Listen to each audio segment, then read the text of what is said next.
It carried its silence with it, so you could feel the silence building up a pressure behind you all across town.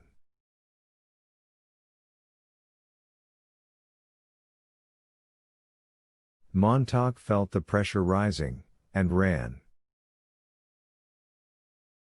He stopped for breath, on his way to the river, to peer through dimly lit windows of vacant houses, and saw the silhouettes of people inside watching their parlor walls, and there on the walls the mechanical hound, a breath of neon vapor, spidered along, here and gone, here and gone.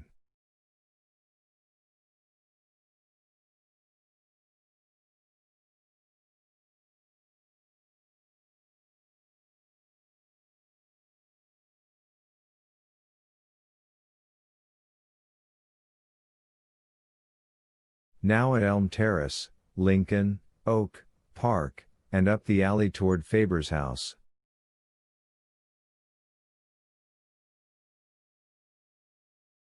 Go past, thought Montauk, don't stop, go on, don't turn in.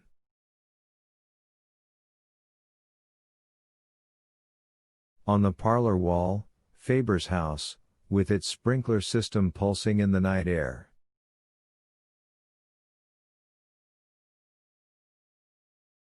The hound paused, quivering. No. Montauk held to the windowsill. This way. Here. The procaine needle flicked out and in, out and in. A single clear drop of the stuff of dreams fell from the needle as it vanished in the hound's muzzle.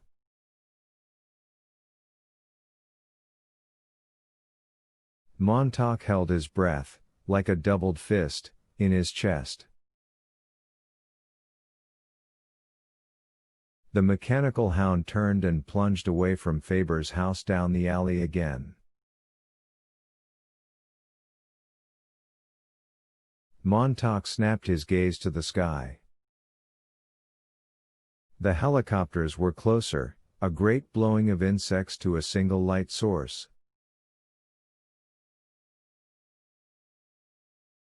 With an effort, Montauk reminded himself again that this was no fictional episode to be watched on his run to the river, it was in actuality his own chess game he was witnessing, move by move.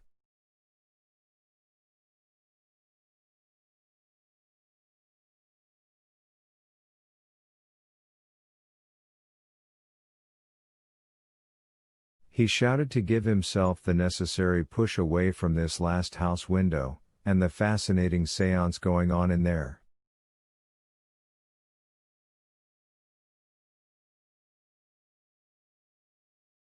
Hell! And he was away and gone. The alley, a street, the alley, a street, and the smell of the river.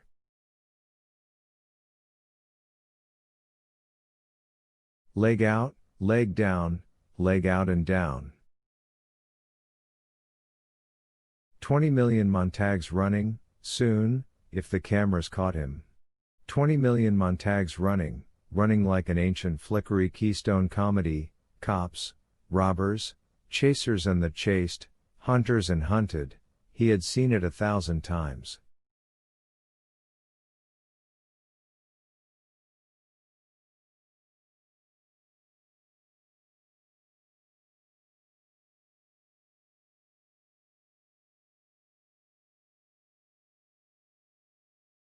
Behind him now 20 million silently baying hounds ricocheted across parlors, 3 cushions shooting from right wall to left wall, gone, right wall, center wall, left wall, gone.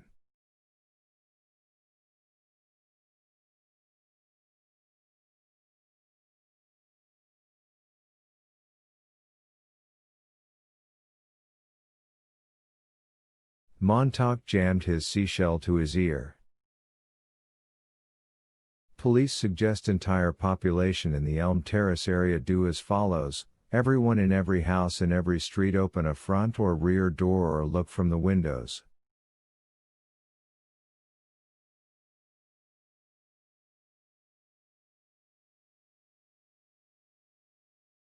The fugitive cannot escape if everyone in the next minute looks from his house.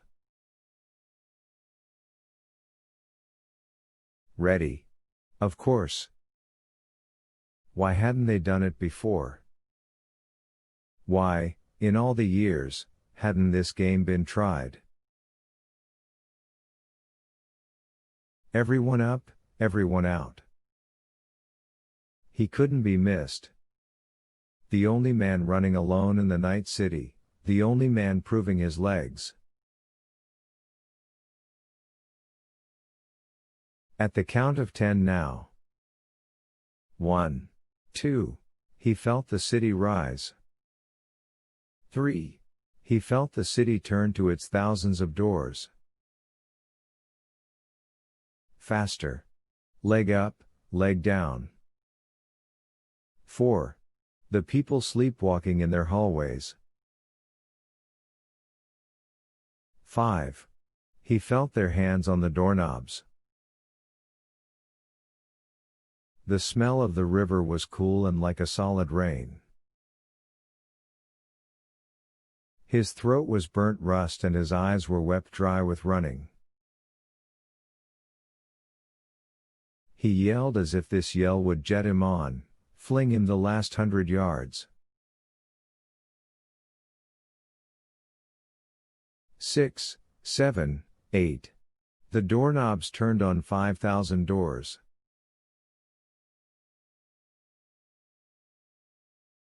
9. He ran out away from the last row of houses, on a slope leading down to a solid moving blackness.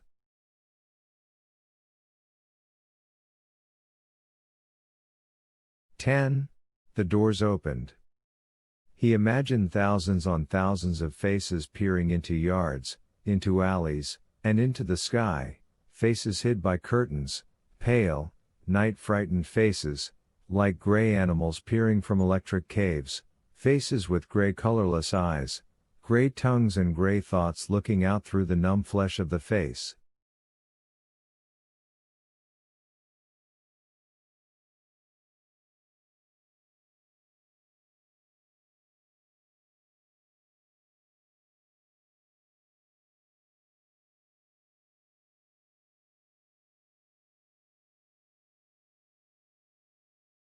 But he was at the river.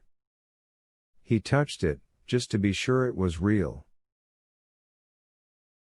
He waded in and stripped in darkness to the skin, splashed his body, arms, legs, and head with raw liquor, drank it and snuffed some up his nose.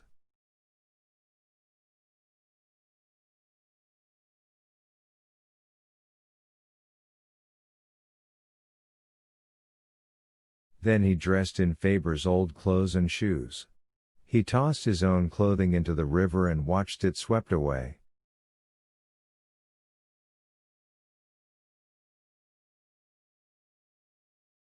Then, holding the suitcase, he walked out in the river until there was no bottom and he was swept away in the dark.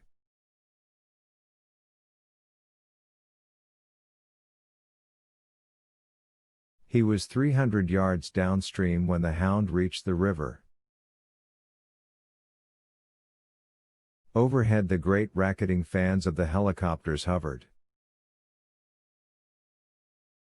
A storm of light fell upon the river and Montauk dived under the great illumination as if the sun had broken the clouds.